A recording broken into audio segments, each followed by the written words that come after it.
Welcome to the module Motivation and Work Behavior. In this particular session, we look at motivation theories. A theory in motivation is a set of ideas and principles that explain what drives you to act and behave the way you do. It is based on research and observation. So the people who came up with these theories used the research and observation to come up with the theories. So a number of different theories have been proposed to explain motivation, and they differ in their focus and assumption. So that's about the theories of motivation. Now we're going to look at some of the theories of motivation, the people who develop the theories, then the implications of these theories to the managers and the organization. So we are beginning with the Maslow's hierarchy of needs. This theory was developed by Abraham Maslow. According to Maslow, individuals are satisfied by five basic needs, and that is the physiological needs, the safety needs, social needs, esteem needs, and self-actualization needs. So, according to Abraham Maslow, once the first needs are satisfied, then the attention will now shift to the next uh, needs. It means that people are motivated to work to achieve certain needs. When they have achieved them, they are no longer motivated.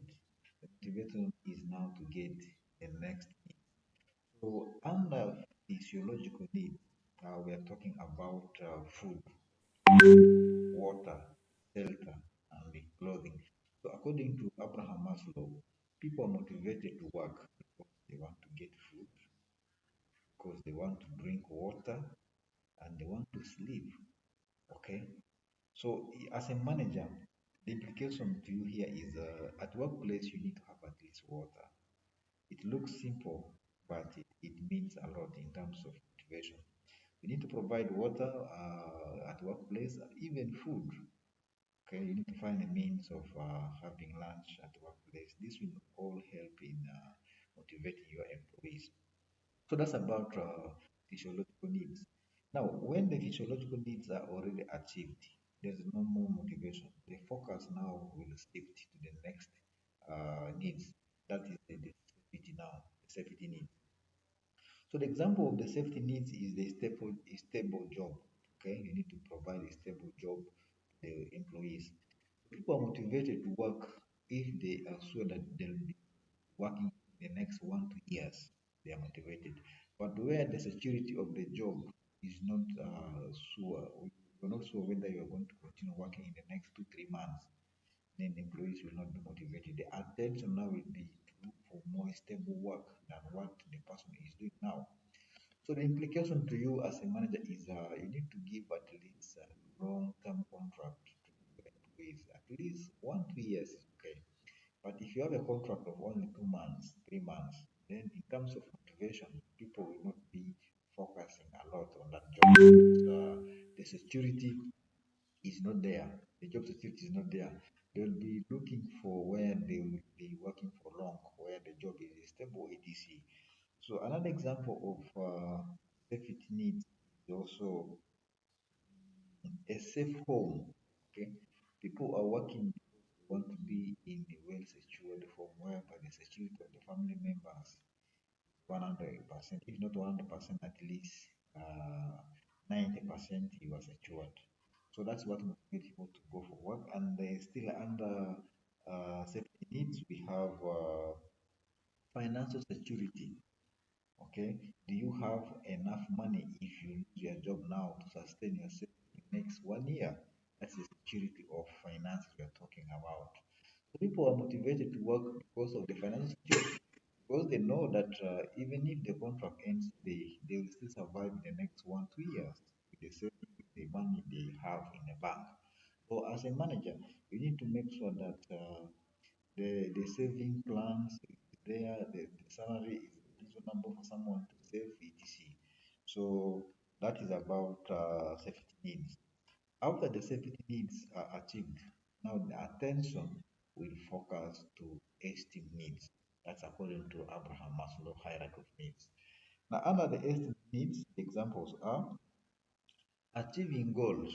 Okay, the employees are much interested in achieving individual goals or even organizational goals.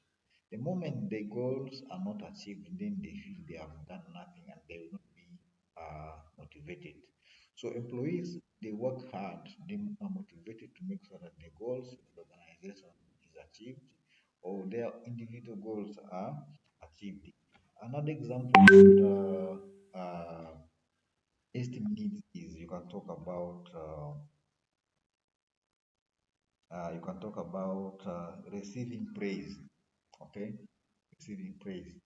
Receiving praise is about recognition. If someone has achieved something or someone has done some extreme work, so that person has to be praised or recognized by the organization. That is under esteem needs. So people work hard, extremely hard, because they want to be recognized. The next one is also promotion is still under esteem. Okay, they need to be promoted. They are motivated to work because they know at one point they will be promoted. But if you can't promote them, someone works, but is not being promoted, some employees will feel now his or her efforts are not recognized by the organization. So there's a need to go somewhere where by the efforts are recognized, then the promotion be as the reward of such efforts. So that's about esteem needs according to Abraham Maslow. So after this one is achieved, what next is now self-actualization. That's the last need according to Abraham Maslow. Self-actualization needs. Under self-actualization needs, we are talking about the personal growth now. At this point, individual or an employee feels that he or she has achieved everything. So they want to develop themselves now. This is where someone now opens up an organization, a company, whatever, and becomes the CEO of that particular organization after undergoing all the five needs of hierarchy according to Abraham Maslow. So it's very important for us as manager to make sure that employees reach that potential. If someone has the ability to make it the level of a CEO, then you need to support it. It begins from where? It begins from the physiological needs, basically the basic needs, food, water, the safety needs. We're talking about the security or a stable job, safe home, social needs. The social needs about the need to love, the need to be associated with etc. So you need to make sure that you have that kind of environment which supports all the needs which is stated by Abraham Maslow. The next one is now Hartberg's two-factor theory. A theory that proposes that there are two types of factors that motivate employee or people in an organization. One is the hygiene factors, then the other one is motivators.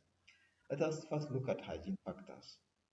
Hygiene factors, you can talk about salary, working conditions, and the job security. These are hygiene factors.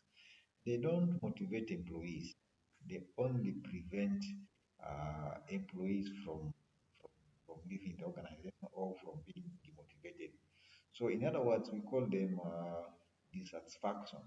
Okay, they make someone feel dissatisfied, but necessarily not demotivated because if you look at salary itself, salary, human resource, we don't give salary to employees. We don't pay the employees, but we pay the work they are doing. That is about salary. Regardless of whoever is doing the work, gets the same money, regardless of the gender, regardless of the religion, the person gets this.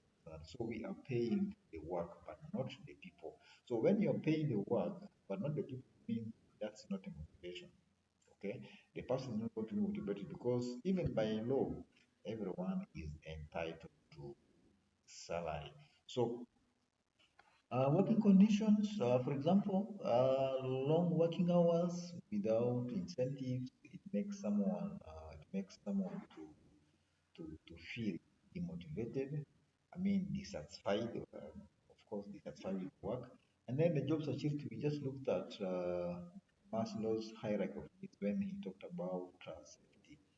Okay, job security. If the security of the job is not clear, if you are not sure whether you will be working in the next 3 4 months, of course you will not be comfortable in an organization. But that does not mean you are not motivated. You can still be motivated to do the work at hand, but in your mind, anytime the job will end, so what happens when the job ends? It means you are going to go and job somewhere.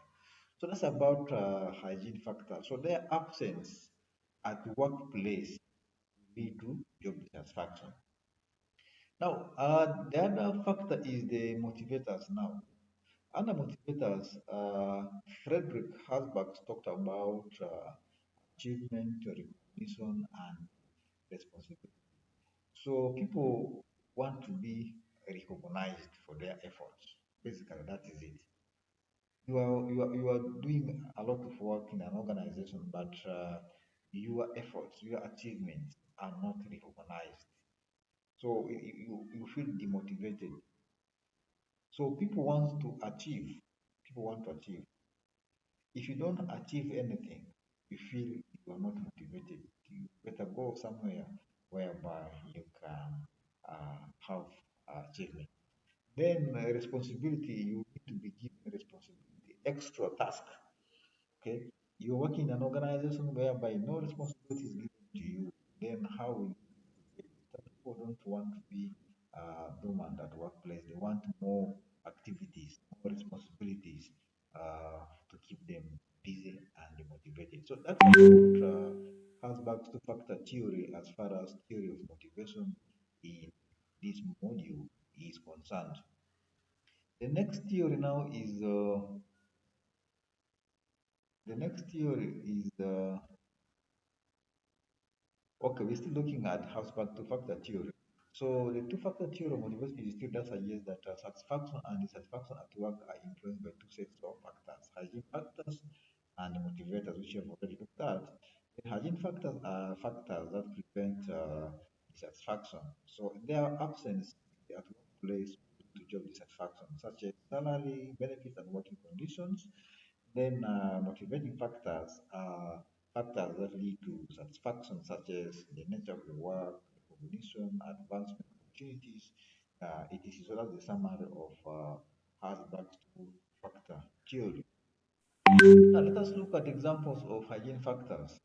The salary which you have talked about, the benefits, the working conditions, the job security, supervision, company policies. These are some of the examples of hygiene factors. So, if the company policy is not friendly, then people at work will feel dissatisfied.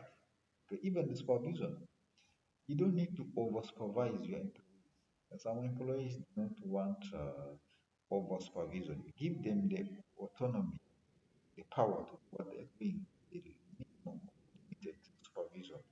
Okay, then the job security is basically the stability of the work you are doing, the work you are in. How long will you be there doing the work, etc. So these are some of the examples of hygiene factors. The next one now is the motivating factors, the nature of the work. If sometimes people are forced to do the work because of the economic situation, okay, in the country, there is a high rate of unemployment. Someone will just end up doing the work not because it's what he or she wants, but because the person wants to survive. So the nature of the work can easily make someone feel not motivated. The next one is recognition, which you have already talked about. Appreciating your efforts, rewarding you for your achievements in an organization is very important. Achievement, responsibility, advancement opportunities. We're talking about training opportunities for employees. For example, if you have been assistant officer, you don't need to remain assistant until you die. Okay, you have to be promoted to the officer, from officer, manager, etc. Then personal growth, it could be in terms of training given to the employees. It can be in terms of individual achievement. Okay? You become your own boss. You have the ability to start up a company and then become your CEO. These are some of the things which motivates employees. You want to work hard because you want to be a CEO somewhere. So these are examples of motivating factors. Now let us look at the implications of the two-factor theory. We are talking about Frederick Herzberg's two-factor theory. The implications for the manager. The two-factor theory has a number of implications for organization. First, organizations need to make sure that they are providing adequate hygiene factors. So when you talk of providing adequate hygiene factors in relation to two factors theory, you're of course talking about the salary. Okay, we're talking about the salary of employees. We're talking about the benefits of the organization to the employees, etc. So to avoid employees dissatisfaction. Now the second implication is organizations need to focus on providing motivators to create employee satisfaction and the motivation. So when you talk of motivators, you know what we are talking about now. We're talking about the nature of the work, we're talking about achievement, and then we're talking about recognition at work in relation to two factors theory of Frederick Herzberg. So as a manager, these are the things you need to have in an organization to make sure that you have motivated work environment, which can lead to high organizational performance. Now, let us look at how you can apply the two-factor theory in an organization. We are beginning with the hygiene factors. So you need to make sure that employees are paid fairly and have good benefits. So the money, the salary you're paying to the employees will reflect the kind of work doing. Someone should not be overworking, having a lot of responsibility, but at the end of the day, the person gets less pay. That will not demotivate the person, but the person will not be satisfied with the job he or she is doing. Then provide a safe and comfortable working environment. Then implement policies that are fair and consistent. So when talk of comfortable working environment, we need an environment whereby employees feel an employee feels satisfied with the job because she is doing. The environment is good in terms of regular payment of salary, in terms of teamwork, in terms of flexible working policies. All these can employees to be satisfied with the job he or she is doing. So that's about hygiene factors. Now let us look at motivators. How do you apply motivators in an organization? So give employees challenging and work. Okay.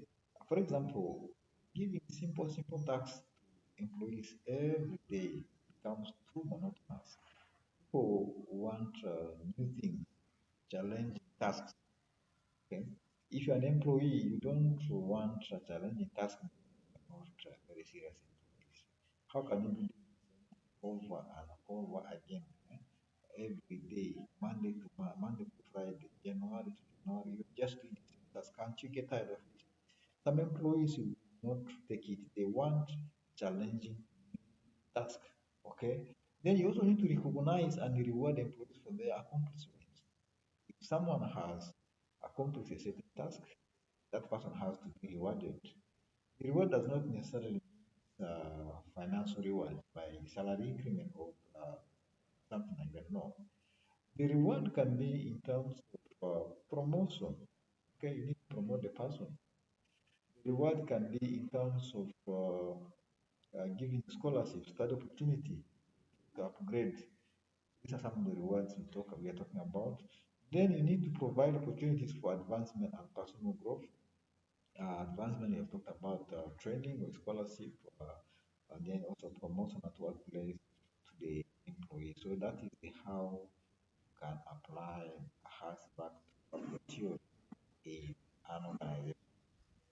Now let us look at self-determination theory. That's the next theory of motivation. self-determination theory. This theory proposes that people are motivated to engage in activities that they perceive as autonomous, competence enhancing, and related to their values. So you are determined to work because you know tasks you are doing is related to your values. You cannot do uh, things which are not related to your value. For example, uh, you are working as a human resource manager. Your work is basically management or administration of the organization. Then someone wants to give you work of let me say marketing. Okay, you're going to be a marketeer or a marketing manager. Sometimes you can accept it. You can accept it because you want to be employed. But in your heart, okay, in your heart, you feel like I did not study marketing, but I studied human resource. I'm more comfortable managing the human resource of the organization than the marketing of it. So that is how termination theory works within the context of the organization. Now let us look at the implication of determination theory for workplace. One is the organization need to create a work environment that supports autonomy, competency, and the related. So when talk of autonomy, you are talking about power or independence, something you feel you have power over it. Because if you are taken to work in a different department, it means you don't have the autonomy asking questions every time.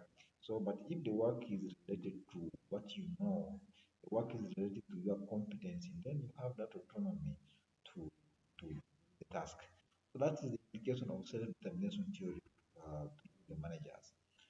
The next one is organizations need to provide opportunities for employees to engage in intrinsically motivating activities. On top of intrinsically, something that comes within yourself, inside yourself. It should not be based on external forces. So that's about the implications of self-determination as far as motivation is concerned. So the application now of determination theory. One is autonomy. Give employees power over their work and allow them to make their own decisions. Do not allow the employees always to ask you to seek your decision when they are doing their work. Give them that power. Give them power to decide they will do better uh, relying on you, unless maybe the tasks are a little bit technical, and that's when they will seek your attention. But otherwise, if it's not technical, allow them to do it the way they want it to be done. That's how you apply self-determination theory in an organization. The second one is a competence. So you need to provide employees with opportunities to learn and grow and give them challenging work that they can succeed at it. Like I told you from beginning that you don't need to do one task, simple task over and over again. It will not be motivating you. So provide challenging opportunities. When someone is engaged in something new and then the person finally succeeds, of course, the rate of motivation goes high. The person is motivated even to engage in more challenging tasks. The next one is relatedness. We need to create a positive and supportive work environment where employees feel valued and connected to their colleagues. Okay. You need to be associated with a team. You cannot work alone in an organization.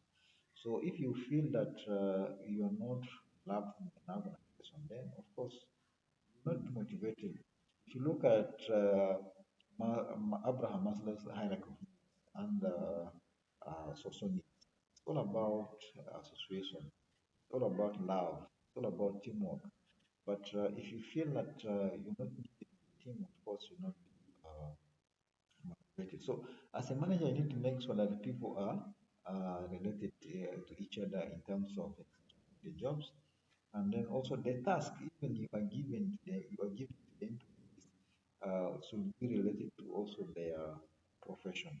Okay, don't give someone work which is not related to his or her profession. That one will make him not motivated. The person will accept the job, but that internal motivation is not there. Let us look at expectancy theory. Looking at some of the theories of motivation. Under expectancy theory, this is developed by Victor Fromm in the 1960s. It's all about what you expect, what you expect from the task. Uh, People expect paid based on their efforts, based on their inputs. The theory is based on three components. One is expectancy. Okay, they believe that a certain level of effort will lead to a certain level of performance. So if you have that belief, you expect that if I put this much effort, then my performance is going to be increased. And what happens when the performance is increased? Of course, payment also goes higher. In fact, some organizations they pay people depending on their performance. The more you perform well, the more salary you get. Then the next component is instrumentality. So it is the belief that a certain level of performance will lead to a certain desired outcome. So that's instrumentality. If you put much performance, efforts, performance, of course, certain outcome will be achieved. That's the instrumentality. The last one is valence. Valence is the value that an individual places on a particular outcome. That value can be calculated in terms of money. Okay, it can be calculated in terms of money. If I've worked today extremely hard, let me say that you are working in a bricklaying company. You've more than 1,000 bricks a day. So how much is that in terms of monetary value? So that value plays on your outcome, what you call the balance. So basically, that's about expectancy theory as far as motivation is concerned. Now let us look at implications of this theory. It has a lot of implications. Number one, the organization needs to create a work environment where employees have a high expectancy that their effort will lead to performance and that performance will lead to desired outcome. So you need to create that kind of environment. People have to be having that kind of expectation, high expectation, moreover, not just having lower expectation. So this will help them to work extremely hard and improve organizational uh, performance. Number two is organization need to identify and communicate the desired outcomes to the employees. If you don't communicate your outcomes to the employees, or if you don't know what you intend to achieve, then expectancy theory becomes useless. Then what will the employee expect if the organization doesn't have any expectations? Okay, so you need to identify the expectation of the outcome, and if you already have it in mind, not keep quiet. You need to communicate it to your employees so that they're working based on outcome or what is expected in terms of the outcome. Now let us look at how to apply expectancy theory in workplace. One is that you need to set clear and achievable goals. So don't set goals which cannot be achieved by the employee because any goals which cannot be achieved means the employees will not accept the task. So make sure that the goal is achievable. So the next one is you need to provide feedback. Okay, this will help employees to know the areas of and then improve, and also to know where they are doing well and keep motivated. You see, when you tell someone that well done, you are progressing well, the person feels motivated. Many people think that motivation is all about money. It's not all about money. The way you interact with employees, the way you engage them, is actually what matters a lot as far as motivation is concerned. So the next one is you need to offer rewards and recognition. Okay? After their achievement, after accomplishing the task, of course you need to reward them, recognize them.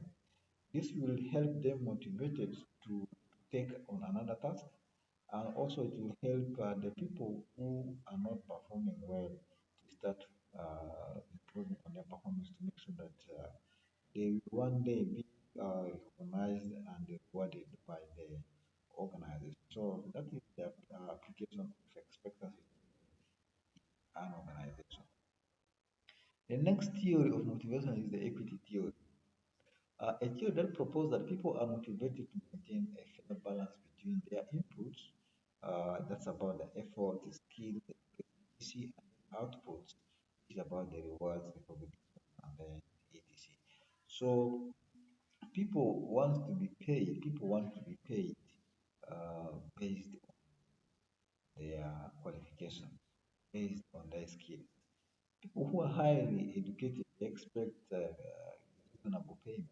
Okay, people who are having experience, skills, they expect to be paid reasonably.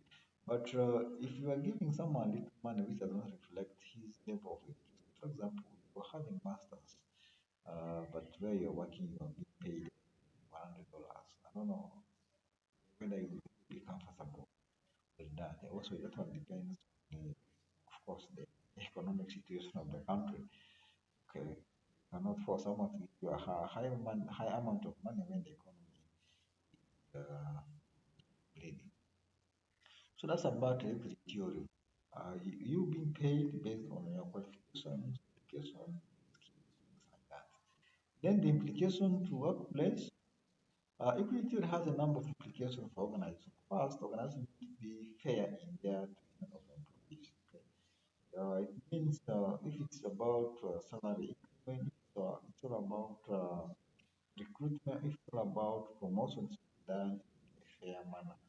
So the other employees should not be cheated. For example, if you're doing promotion, some employee uh, fairly done. For example, you need to use the right procedure or criteria for the promotion. If it is based on performance, you need to look at the performance of each and every employee in an organization, their qualifications in terms of experience and academic qualifications. And then, secondly, you need to communicate their pay and benefits policies clearly and transparently. Okay, clearly tell them how much paid based on their qualifications from the beginning, actually before they sign the contract, giving the offer that money to see if the person is not comfortable with it, the person will not accept the offer. But where he is comfortable with it, he can now accept the offer. So that is about implications of equity theory in an organization. The next thing we're going to look at now is the application of the equity theory. Pay employees fairly.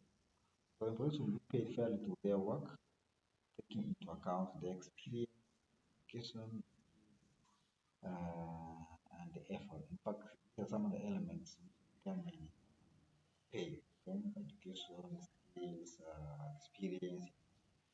So someone who is having a diploma should not be earning more than someone who is having masters. That's not fair. Okay.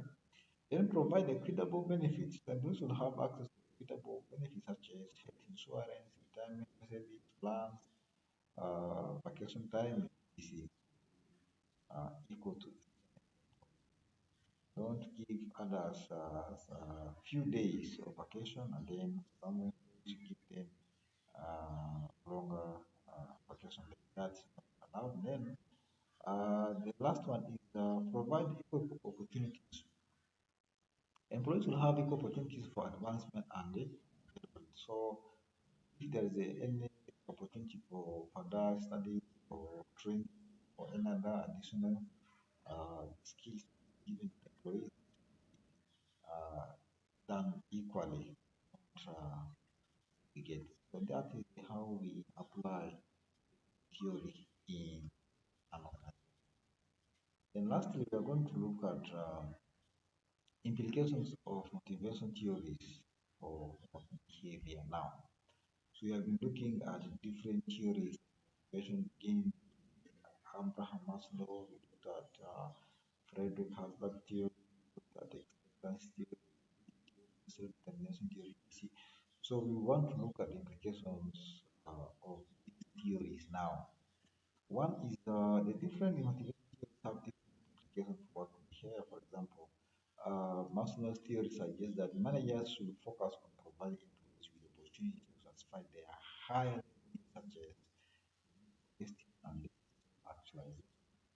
So for Maslow, the focus is on the highest because in the lowest needs, once the first level is achieved, the employees are no longer motivated. Okay, so your focus as a manager should be on the highest level, which is the esteem and the self-actualization. And the esteem we talked about promotion, talked about recognition, okay, then self-actualization talk about personal development, and someone want to become a CEO or a managing director of an organization. So Hasberg's theory suggests that managers will focus on both hygiene factors and motivators to improve employee satisfaction. So we now know what hygiene factors are and then what motivators are. So hygiene factor, you cannot forget about salary, you cannot forget about the company policy. Motivators, you can't forget about achievement, recognition, and then the nature of work. So that's what I had for you. Thank you so much for watching. Next session.